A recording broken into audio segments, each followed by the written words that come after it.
The Department of Education is a scam, and I'm going to touch on that more in this video. But listen to Trump explain some of the educational statistics that we're currently dealing with after 45 years of having this wonderful department. After 45 years, the United States spends more money on education by far than any other country, and spends likewise by far more money per pupil than any country, and it's not even close. But yet we rank near the bottom of the list in terms of success.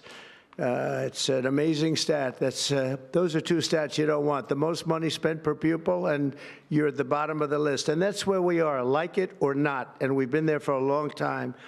70% of 8th graders are not proficient in either reading or in math. 70%.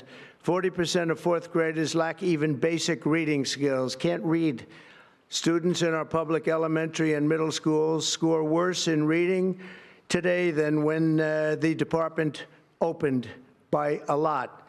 In Baltimore, 40% of the high schools have 0 students who can do basic mathematics.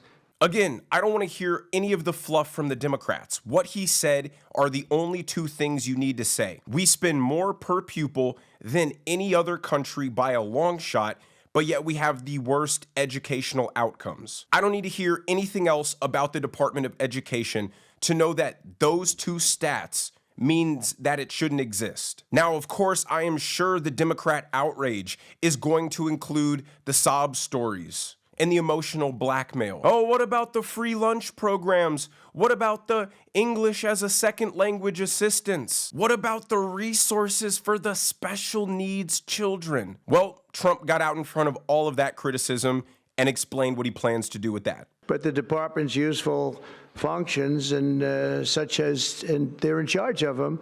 Pell Grants, Title I funding, resources for children with disabilities and special needs will be preserved, fully preserved. They're all going to be so. If you look at the Pell Grants, supposed to be a very good program, Title I funding and resources for children with special disabilities and special needs.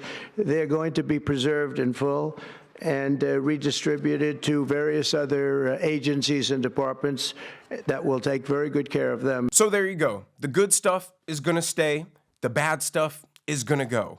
The Department of Education has a budget of $260 billion, and our students can't read or write. All the Democrats defending this don't even realize that they've been so psyoped and brainwashed into believing that the bureaucrat state should exist by any means possible, despite the mission of these particular agencies not being fulfilled, in fact, getting worse. Look at this chart that's just from 2013 that breaks down trends in America public schooling since 1970. Reading scores, math scores, science scores have all stayed the same, if not gotten worse. But employees and total costs have skyrocketed. Imagine if all of this money that goes towards administrative bloat went towards, I don't know, paying teachers more and busting these teachers unions that don't allow teachers to be fired for being bad, and incentivize and create a merit-based system